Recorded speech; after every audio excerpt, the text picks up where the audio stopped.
Guys ఈరోజు మన వీడియోలో అసలు MySQL ఎలా ఇన్స్టాల్ చేయాలి అండ్ దాని సెటప్ ఎలా చేసుకోవాలి అనేది క్లియర్ గా తెలుసుకుందాం.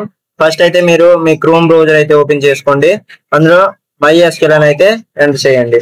MySQL ఎంటర్ చేస్తే ఇక్కడ ఉంది కదా డౌన్లోడ్స్ లోకి వచ్చేసి అండ్ స్క్రోల్ చేయండి కిందకి. ఇక్కడ MySQL కమ్యూనిటీ GPL డౌన్లోడ్స్ అని ఉంది కదా, దాన్ని క్లిక్ చేయండి. అండ్ ఇక్కడ చూడండి, మీకు ఏదైతే మీ ఆపరేటింగ్ సిస్టమ్ ఉంటుందో దానికి సంబంధించింది మీరు డౌన్లోడ్ చేసుకోవాలి. మీది ఒకవేళ యాపిల్ అయితే ఆ మ్యాక్ ఉంటది, అలానే లినక్స్ అయితే లినక్స్, అలాగే విండోస్ అయితే విండోస్. నాది విండోస్ కాబట్టి నేను విండోస్ డౌన్లోడ్ చేస్తాను. MySQL ఫర్ విండోస్ అని ఉంది కదా, అది ఎంటర్ చేస్తే మనకి ఇక్కడ 2.3 మిలియన్ 2.1 మిలియన్ వ్యూస్ డౌన్లోడర్స్ ఉన్నాయి.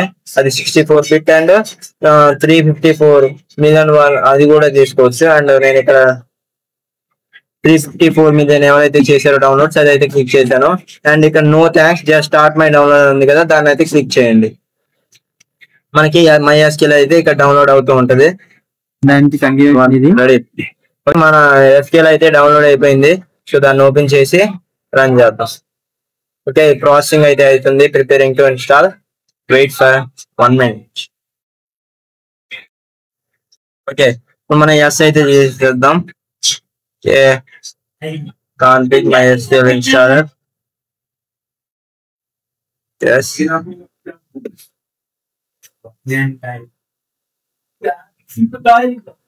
ఓకే, ఇప్పుడు మనకి ఇలా వచ్చింది కదా. సర్వీస్ ఓన్లీ అంటే మనకి ఓన్లీ సర్వీస్, క్లయింట్ ఓన్లీ అంటే క్లయింట్ కి మనకి సంబంధించి, ఫుల్ అంటే యాజ్ ఏ డెవలపర్ గా మనకి ఏమేమి కావాలో అన్ని వస్తాయి. అదే కష్టం అనుకోండి, మనకి ఏమేమో అయితే అవసరమో అవి మాత్రమే చేసుకోవచ్చు. నేనైతే యాజ్ ఏ డెవలపర్ గా ఫుల్ అయితే తీసుకుంటున్నా. అవి అయితే మనం అన్ని ఇన్స్టాల్ చేసుకోవచ్చు అనమాట. ఓకే, ఇవన్నీ మనకు వచ్చేస్తాయి. Work bench, cell, router, documentation and etcetera. MySQL server కూడా.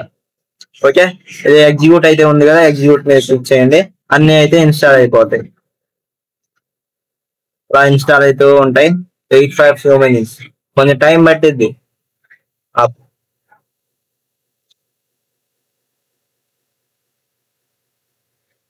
ఓకే, మనకైతే కంప్లీట్ గా ఇన్స్టాల్ అయితే అయిపోయాయి. ఇప్పుడు నెక్స్ట్ మీద క్లిక్ చేయండి. అండ్ నెక్స్ట్ ఇక్కడ చూడండి, డెవలపర్ ఇది మన పోర్ట్స్ అనమాట. బై డిఫాల్ట్ 3306 అయితే అందరికి ఇస్తాడు. అండ్ నెక్స్ట్ మీద క్లిక్ చేయండి.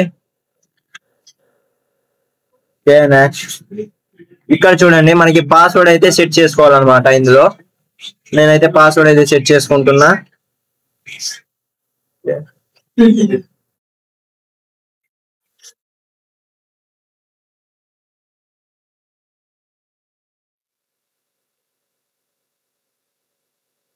ఓకే, పాస్వర్డ్ అయితే వీక్ అయినా పర్లేదు, లేదా ఇంకా కావాలనుకుంటే ఇంకా యాడ్ చేసుకోవచ్చు. మనకి స్ట్రాంగ్ గా కావాలంటే స్ట్రాంగ్ గా కూడా పెట్టుకోవచ్చు.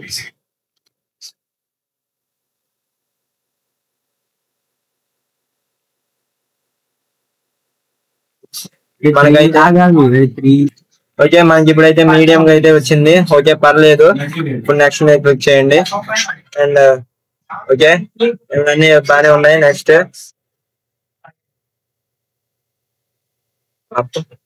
ఓకే, మనకి ఎస్ ఇందులోనే ఉంచండి. నెక్స్ట్ మీద క్లిక్ చేయండి.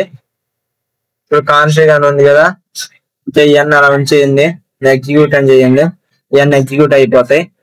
మనకి ఏమేమి సర్వర్స్ ఉన్నాయో ఏంటో అనేసి. అప్లయింగ్ సెక్యూరిటీ సెట్టింగ్స్ అన్ని ఒకసారి వెరిఫై చేసుకుంటారు అనమాట. కాన్ఫిగరేషన్స్ అనేది, app configurations. Then we will start execute. Okay, finish. మనకు ఉన్నాయి అయితే ఇవి ప్రొడక్ట్ కాన్ఫిగరేషన్స్ వచ్చేసి మనకి MySQL సర్వర్ అనేది అయితే కాన్ఫిగరేషన్ కంప్లీట్ అయింది. అండ్ MySQL రూటర్ అనేది ఉంది. And sample examples. Okay, header name. Okay, ఇప్పుడైతే ఫినిష్ అయితే చేసేయండి. ఇక మళ్ళీ మన పాస్వర్డ్ అయితే ఇవ్వాలి.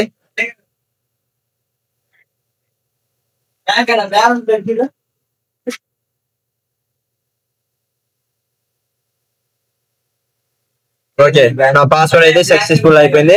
మీరు ఏదైతే పాస్వర్డ్ ఇందాక పెట్టుకున్నారో అది మాత్రమే ఇక్కడ ఎంటర్ చేయాలి. ఓకేనా, ఇక్కడ పాస్వర్డ్ అయితే ఉంది కదా, దాన్ని. అండ్ నెక్స్ట్ క్లిక్ చేయండి. And execute. ఇవి రెండు ఎగ్జిక్యూట్ అవుతాయి. అండ్ అంతే, ఇంకా మనకి ఫినిష్ అయితే చేసేసుకోవచ్చు. Finish and next finish.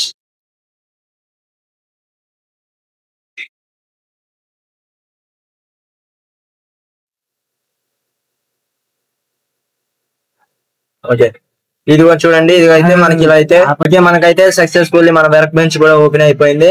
And ఇక్కడ మనం క్లిక్ చేసి దీన్ని క్లిక్ చేసి మనం సెట్ చేసుకొని అండ్ మన పాస్వర్డ్ అనేది చేస్తే ఒక న్యూ లోకల్ ఇంటర్ఫేస్ అనేది సెట్ అయిపోద్ది. అది మనం ఇప్పుడు చేయట్లేదు. అండ్ ఫస్ట్ ఆఫ్ ఆల్ అయితే మనం అయితే కమెంట్ ప్రాంప్ట్ లోకి వెళ్ళి మన ఇన్స్టాల్ అయిందో లేదో ఫస్ట్ చెక్ చేసుకుందాం. ఓకే, ఇప్పుడైతే మనం MySQL ఇన్స్టాల్ అయిందో లేదో సక్సెస్ఫుల్ గా తెలుసుకోవాలంటే కమెంట్ ప్రాంప్ట్ వచ్చేసి MySQL version అని అయితే సెర్చ్ చేయండి. చూడండి, ఇక్కడ MySQL is not required internal are external command. Okay, అంటే మన SQL ఇన్స్టాల్ చేసాం కానీ పాత్ అనేది సెట్ చేయలేదు అనమాట. సో ఆ పాత్ సెట్ చేద్దాం. ఇప్పుడు దానికోసం ఫైల్స్ లోకి వెళ్ళిపోదాం. ఫైల్స్ లోకి వచ్చేసి సి డ్రైవ్ ఉంది కదా, సి డ్రైవ్ లోకి వెళ్ళి ప్రోగ్రామ్ ఫైల్స్ ఉన్నాయి కదా, ప్రోగ్రామ్ ఫైల్స్ లోకి వెళ్తే మనకి ఎక్కడ ఉంది MySQL, ఇక్కడ ఉంది కదా MySQL అనేసి MySQL క్లిక్ చేయండి. అండ్ సర్వర్ లోకి వెళ్ళండి. సర్వర్ లోకి వెళ్తే బిన్ అని ఉంది కదా, బిన్ మీద క్లిక్ చేస్తే మనకి బిన్ పాత్ అయితే ఉంది కదా, దీన్ని అయితే కాపీ చేసుకోండి. కాపీ చేసుకొని బ్యాక్ వెళ్ళిపోండి. బ్యాక్ వెళ్ళిపోయి కాపీ చేసి బ్యాక్ వచ్చేయండి. ఓకే, మనం ఇప్పుడైతే ఇందులోకి వెళ్ళి ఎన్విరాన్మెంట్ అయితే సెర్చ్ చేయండి. సిస్టమ్ ఎన్విరాన్మెంట్ అని వచ్చింది కదా, సిస్టమ్ ఎన్విరాన్మెంట్ క్లిక్ చేయండి. ఇక్కడ చూడండి మనకి ఎన్విరాన్మెంట్ వేరియబుల్స్ అని ఉంది కదా, వేరియబుల్స్ మీద క్లిక్ చేయండి. అండ్ ఇక్కడ కింద దాంట్లో ఎవరైతే సిస్టమ్ వేరియబుల్స్ అనేది ఉందో, సిస్టమ్ వేరియబుల్స్ అని అందులో పాత్ అయితే ఉంది కదా, పాత్ మీద క్లిక్ చేయండి. 2 స్టాప్ చేయండి. అండ్ ఎడిట్ మీద క్లిక్ చేయండి. క్లిక్ చేస్తే న్యూ, ఇందులో మనం ఇందాక ఏదైతే కాపీ చేసామో దాన్ని ఇక్కడ పేస్ట్ చేయండి. పేస్ట్ చేసి edit and okay. Okay okay ఇప్పుడైతే మళ్ళీ కమెంట్ ప్రాంప్ట్ లోకి వెళ్ళండి. విండోస్ ఆర్ ప్రెస్ చేస్తే కమెంట్ ప్రాంప్ట్ ఓపెన్ అయింది. అండ్ ఇప్పుడు మనం మళ్ళీ ఇందాక ఏదైతే కమెంట్ అయితే ఎగ్జిక్యూట్ చేసామో అదే మళ్ళీ ఎగ్జిక్యూట్ చేద్దాం. MySQL